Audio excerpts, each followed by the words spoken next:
اعوذ باللہ من الشیطان الرجیم بسم اللہ الرحمن الرحیم قد افلح من زکاہا وقد خاب من دساہا صدق اللہ مولانا العظیم۔ کامیاب ہوا وہ جس نے اپنے نفس کو صاف ستھرا کیا، اور نامراد ہوا وہ جس نے اپنے نفس کو معصیت میں رونٹ دیا۔ ہم ARYQ ٹی وی کے ان پروگرامز میں ایک خصوصی نشریات کے ساتھ آپ کے سامنے حاضر ہیں۔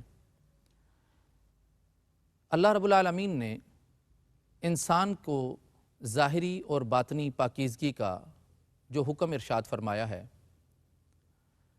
قرآن کریم فرقان حمید کے اندر جا بجا ہمیں یہ تعلیمات نظر آتی ہیں کہ اللہ رب العالمین کی چاہت یہ ہے کہ بندہ اپنے دل کے ساتھ، اپنی زبان کے ساتھ، اپنی نگاہ کے ساتھ، اپنے نفس کے ساتھ پاکیزگی حاصل کر لے۔ اور یہ پاکیزگی کیسے حاصل ہوگی؟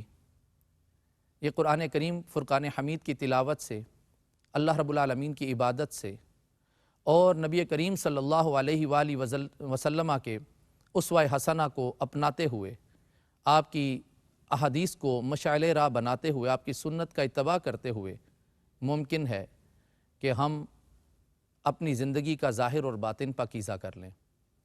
سب سے اعظم اور بڑا ذریعہ اپنی پاکیزگی کے لیے یہی ہوگا کہ انسان نبی کریم صلی اللہ علیہ وآلہ وسلم کی زندگی کا مطالعہ کرے اور آپ کی زندگی کے اصول اور قوانین کو اپنا لے۔ جس وقت انسان نبی کریم صلی اللہ علیہ وآلہ وسلم کی ذات گرامی کو اسوہ حسنہ بنا لے گا تو اللہ رب العالمین انسان کو پاکیزگی عطا فرمائے گا۔ نفس کی پاکیزگی انسان کی سب سے بڑی دولت ہے۔ انسان زندگی بسر کرتے ہوئے اپنے آپ کو حجابات بشریہ میں اس طرح گم کر دیتا ہے کہ انوار الہیہ کا حصول ناممکن ہو جاتا ہے۔ تو اس حوالے سے سب سے پہلے اور سب سے آسان راستہ یہ ہے کہ انسان کو چاہیے، نبی کریم علیہ الصلوۃ والسلام کی حدیث مبارکہ کی روشنی میں، کہ انسان اگر سمجھتا ہے کہ وہ گناہوں میں پھنستا جا رہا ہے تو اس کو روزہ رکھنا چاہیے۔ روزہ رکھنے سے انسان کی اندر نفاست اور پاکیزگی پیدا ہوتی ہے۔ اس کے اندر جتنی بھی خواہشات اور لذات جنم لیتی ہیں، اللہ رب العالمین اس کو روک دیتا ہے۔ روزہ رکھنے کی یہ بڑی فضیلت ہے۔ آئیے ہم اپنی گفتگو کو آگے بڑھاتے ہیں اور قرآن کریم فرقان حمید کی اس آیہ بینہ کی روشنی میں سمجھتے ہیں کہ اللہ رب العالمین نے جو فرمایا قد افلح من زکاہا، کامیاب ہو گیا وہ شخص جس نے اپنے نفس کو پاکیزہ کر لیا۔ زکا پاکیزگی سے ہے۔ زکا کا مطلب تزکیہ کرنا، پاکیزگی اپنے وجود کے اندر پیدا کرنا۔ انسان پاکیزگی کی خاطر اور اپنے وجود کو صاف ستھرا کرنے کی خاطر کیا کچھ کر سکتا ہے؟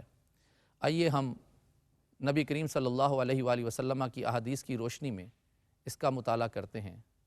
رحمت للعالمین آقا صلی اللہ علیہ وآلہ وسلم نے ارشاد فرمایا کہ اللہ کا ذکر کیا کرو۔ اے علی، آپ اللہ کا ذکر کیا کریں، اللہ کو راضی کریں۔ نبی کریم صلی اللہ علیہ وآلہ وسلم کے اس فرمان عالی شان پر حضرت علی المرتضیٰ کرم اللہ وجہہ الکریم نے پوچھا، یا رسول اللہ صلی اللہ علیہ وآلہ وسلم، وہ کون سا طریقہ ہے؟ آپ نے فرمایا کہ اے علی، آنکھیں بند کرو اور سنو۔ آپ نے 3 مرتبہ پڑھا لا الہ الا اللہ۔ پھر اسی طرح حضرت علی کرم اللہ وجہہ الکریم کو فرمایا تو حضرت علی کرم اللہ وجہہ الکریم نے پڑھا 3 مرتبہ لا الہ الا اللہ۔ تو فرمایا کہ اللہ رب العالمین اس کلمے سے، اس ذکر سے انسان کو بلندی عطا فرماتا ہے، انسان کو مقام اور مرتبہ عطا فرماتا ہے۔ حضرت عبادہ بن صامت رضی اللہ تعالیٰ عنہ سے بھی اسی طرح کی حدیث مبارکہ مروی ہے کہ نبی کریم صلی اللہ علیہ وآلہ وسلم نے صحابہ کرام کی ایک مختصر سی محفل میں فرمایا کہ ذکر کرو میرے ساتھ مل کر لا الہ الا اللہ۔ جب سب نے مل کر ذکر کیا تو نبی کریم علیہ الصلوۃ والسلام نے بھی ان کے ساتھ ذکر کیا اور اپنے ہاتھ بلند کیے اور لا الہ الا اللہ کا ذکر کرنے کے بعد آپ نے اللہ رب العالمین کی بارگاہ میں دعا کی، اے اللہ ان سب کی مغفرت فرما دے، اور تو نے جو مجھ سے جنت کا وعدہ فرمایا ہے تو اس کو پورا فرما دے۔ تو نبی کریم علیہ الصلوۃ والسلام نے آخر میں صحابہ کرام کو یہ خوشخبری سنائی کہ اللہ تعالیٰ نے تم سب کی مغفرت کر دی ہے، تم سب کو بخش دیا ہے۔ کلمہ طیبہ کے اندر یہ پاکیزگی اللہ رب العالمین انسان کو عطا فرما رہا ہے۔ اب انسان اپنے نفس کا تزکیہ کرنے کے لیے اللہ رب العالمین کا ذکر کرے اور ان لوگوں کی محافل کو تلاش کرے جہاں پر اللہ رب العالمین کا ذکر کیا جاتا ہے، وہ صالحین کی محافل، وہ عابدین کی مجلسیں جہاں پر اللہ رب العالمین کو یاد کیا جاتا ہے، اللہ رب العالمین کا ذکر کیا جاتا ہے، وہاں پر جانے سے انسان کا ظاہر بھی پاک ہوتا ہے، انسان کا باطن بھی پاک ہو جاتا ہے۔ حضرت حسن بصری رضی اللہ تعالیٰ عنہ فرماتے ہیں کہ کامیاب ہو گیا وہ شخص جس نے اپنے نفس کو صالح کر لیا۔ حضور رحمۃ للعالمین آقا صلی اللہ علیہ وآلہ وسلم کا فرمان علی شان میں آپ کے سامنے پیش کر رہا ہوں۔ حضرت زید بن ارقم رضی اللہ تعالیٰ عنہ سے راوی ہیں، آپ فرماتے ہیں کہ اے اللہ میں تیری پناہ چاہتا ہوں بزدلی سے، بڑھاپے سے، عذاب قبر سے۔ اے اللہ میرے نفس کو طہارت عطا فرما، تو ہی نفس کو سب سے بڑھ کر طہارت عطا فرمانے والا ہے۔ میں تیری پناہ چاہتا ہوں اس علم سے جس میں نفع نہ ہو، میں تیری پناہ چاہتا ہوں اس دل سے جس میں خشوع نہ ہو، میں تیری پناہ چاہتا ہوں اس نفس سے جس میں سیر نہ ہو، میں تیری پناہ چاہتا ہوں اس دعا سے جو قبول نہ ہو۔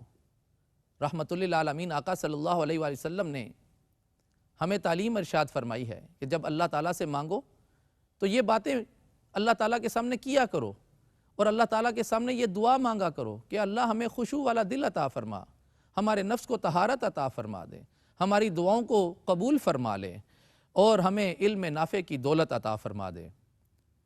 اللہ رب العالمین انسان پر جب کرم فرماتا ہے تو اس کے نفس کو اور اس کی سوچ کو پاکیزگی عطا فرما دیتا ہے۔ نبی کریم صلی اللہ علیہ وآلہ وسلم نے ارشاد فرمایا کہ یہ نفس کو پاکیزہ کرنا کتنی بڑی دولت ہے۔ آئیے ہم سمجھتے ہیں اور اس کو ہم سمجھنے کی کوشش کرتے ہیں۔ قرآن کریم فرقان حمید کی سورہ مبارکہ کے اس لفظ کے ضمن میں کہ جہاں اللہ تعالیٰ ارشاد فرما رہا ہے زکاہا، اپنے آپ کو جس نے پاک کر لیا، تزکیہ کر لیا۔ ہم مال کی زکوٰۃ نکالتے ہیں، یہ زکوٰۃ بھی اسی سے ہی ہے، مطلب یہ ہے کہ ہم مال کو پاک کر دیتے ہیں۔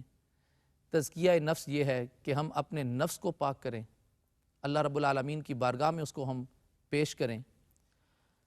رحمت للعالمین آقا صلی اللہ علیہ وآلہ وسلم کی بارگاہ سے میں آپ کو ایک حدیث مبارکہ سنانے کی سعادت حاصل کرتا ہوں کہ رسول کریم علیہ الصلوۃ والسلام کی بارگاہ میں ایک شخص آیا، اس نے گناہ کر دیا، اور گناہ کرنے کے بعد اس نے کہا یا رسول اللہ صلی اللہ علیہ وآلہ وسلم مجھے پاک فرما دیجئے۔ نبی کریم علیہ الصلوۃ والسلام نے اس کو فرمایا کہ توبہ کر، استغفار کر اور واپس جا۔ وہ بندہ تھوڑی دور جا کے پھر واپس آ گیا، پھر اس نے دوسری مرتبہ آ کر یہی بات کی۔ نبی کریم علیہ الصلوۃ والسلام نے پھر فرمایا کہ تو توبہ کر۔ وہ گیا اور تیسری مرتبہ پھر آیا، پھر اسی طرح چوتھی مرتبہ آیا، تو نبی کریم علیہ الصلوۃ والسلام نے اس کو پھر فرمایا کہ تو توبہ کر، استغفار کر۔ اب جب وہ چوتھی مرتبہ آیا تو لازم ہو گیا کہ اب اس کو سزا دی جائے، تو نبی کریم علیہ الصلوۃ والسلام نے فوراً سزا جاری نہ فرمائی، پھر بھی پوچھا کہ بتاؤ تم نے شراب تو نہیں پی رکھی، تم مجنون تو نہیں ہو، تمہاری عقل تو سلامت ہے، تم پریشان تو نہیں ہو؟ یہ ساری باتیں پوچھنے کے بعد جب اس نے سب چیزیں مان لیں اور پھر اس نے اعتراف کیا کہ مجھ سے گناہ ہوا ہے، نبی کریم علیہ الصلوۃ والسلام نے پھر حکم فرما دیا کہ اس کو رجم کیا جائے۔ محترم ناظرین، وہ شخص جو گناہ کر کے آیا تھا اور اپنے نفس کا تزکیہ چاہتا تھا، اپنے وجود کی طہارت چاہتا تھا، وہ نبی کریم علیہ الصلوۃ والسلام کی بارگاہ میں آ کر جب اس نے یہ ساری باتیں کیں تو جب رجم کا حکم ہو گیا تو اس کو لے جا کر رجم کیا گیا۔ تو صحابہ کرام رضوان اللہ علیہم اجمعین میں مختلف قسم کی باتیں ہوئیں کہ یہ شخص ایسا تھا، ویسا تھا، ایسا تھا۔ تو رسول کریم علیہ الصلوۃ والسلام نے تمام کو جمع فرمایا اور تمام لوگوں کو بلا کر فرمایا کہ اس شخص نے جو توبہ کی ہے وہ اللہ تعالیٰ کی بارگاہ میں اتنی مقبول ہے کہ اگر وہ توبہ تقسیم کر دی جائے پوری امت پر تو ہر امتی کی طرف سے وہ توبہ کا حق ادا ہو جاتا ہے، ہر امتی کی طرف سے وہ توبہ قبول کر لی جائے گی۔ اس طریقے سے، اس انداز سے اللہ رب العالمین انسان کو چاہتا ہے کہ وہ پاک ہو جائے، وہ نفیس ہو جائے، اس کا ظاہر اور باطن لطیف ہو جائے، گناہوں سے وہ شخص دور ہو جائے۔ محترم ناظرین، آپ میری گفتگو کو سماعت کر رہے ہیں اور ہم گفتگو کر رہے ہیں کہ اللہ تعالیٰ کے ولی اپنے آپ کو صاف کرنے کے لیے، پاک کرنے کے لیے کس کس طرح اہتمام کیا کرتے تھے، اپنی صفائی، اپنی قلبی طہارت کے لیے کس طرح سے اہتمام کیا کرتے تھے۔ آئیے ولی کا ایک مفہوم میں یہاں پر آپ کے سامنے عرض کرتے ہوئے اپنی گفتگو کو آگے لے کر بڑھتا ہوں کہ ولی کے اندر اللہ رب العالمین صبر کی دولت عطا فرماتا ہے، برداشت کی دولت عطا فرماتا ہے۔ وہ صبر کرتا ہے، وہ برداشت کرتا ہے۔ اللہ کا ولی جو ہوتا ہے وہ مصائب کو بھی برداشت کرتا ہے، اور قرآن کریم فرقان حمید میں جو وَاصْبِرْ نَفْسَكَ کا ذکر فرمایا گیا ہے، صاحبو اس سے ہمیں تعلیم یہ ملتی ہے کہ ہمیں چاہیے کہ ہم صبر کریں، ہم ہر قسم کی آفات بلیات پر صبر کریں، ہم ہر قسم کی پریشانی پر صبر کریں۔ ایک مرتبہ آقا کریم صلی اللہ علیہ وآلہ وسلم کی محفل میں حضرت ابو بکر صدیق رضی اللہ تعالیٰ عنہ تشریف فرما تھے، اور چند ایک صحابہ کرام بھی وہاں پر موجود تھے، تشریف فرما تھے۔ تو ایک شخص اٹھا اور اس نے حضرت ابو بکر صدیق رضی اللہ تعالیٰ عنہ، امام العاشقین، امام المحبین والمحبوبین، ان کو مخاطب کر کے برا بلا کہنا شروع کر دیا۔ سیدنا ابو بکر صدیق رضی اللہ تعالیٰ عنہ نے اس کا کوئی جواب نہ دیا، تو نبی کریم صلی اللہ علیہ وآلہ وسلم اپنا سر مبارک نیچے جھکا کر مسکرا رہے تھے۔ آپ کافی دیر تک مسکراتے رہے، حضرت ابو بکر صدیق خاموش رہے۔ کچھ دیر گزرنے کے بعد سیدنا ابو بکر صدیق رضی اللہ تعالیٰ عنہ نے اس کو جواب دیا۔ جب آپ رضی اللہ تعالیٰ عنہ نے ان کو جواب دیا تو نبی کریم صلی اللہ علیہ وآلہ وسلم وہاں سے اٹھے اور گھر تشریف لے گئے۔ جب آپ گھر تشریف لے گئے تو ابو بکر صدیق رضی اللہ تعالیٰ عنہ تو وہ تھے جو مزاج شناس رسول صلی اللہ علیہ وآلہ وسلم تھے۔ وہ وہاں سے اٹھے اور پیچھے پیچھے آقا کریم علیہ الصلوۃ والسلام کے چلے اور آپ کے دولت خانے پر پہنچے اور عرض کی، یا رسول اللہ صلی اللہ علیہ وسلم، میں نے دیکھا جب وہ شخص مجھے برا بلا کہہ رہا تھا تو آپ مسکرا رہے تھے، اور جب میں نے اس کو جواب دیا تو آپ واپس گھر تشریف لے آئے۔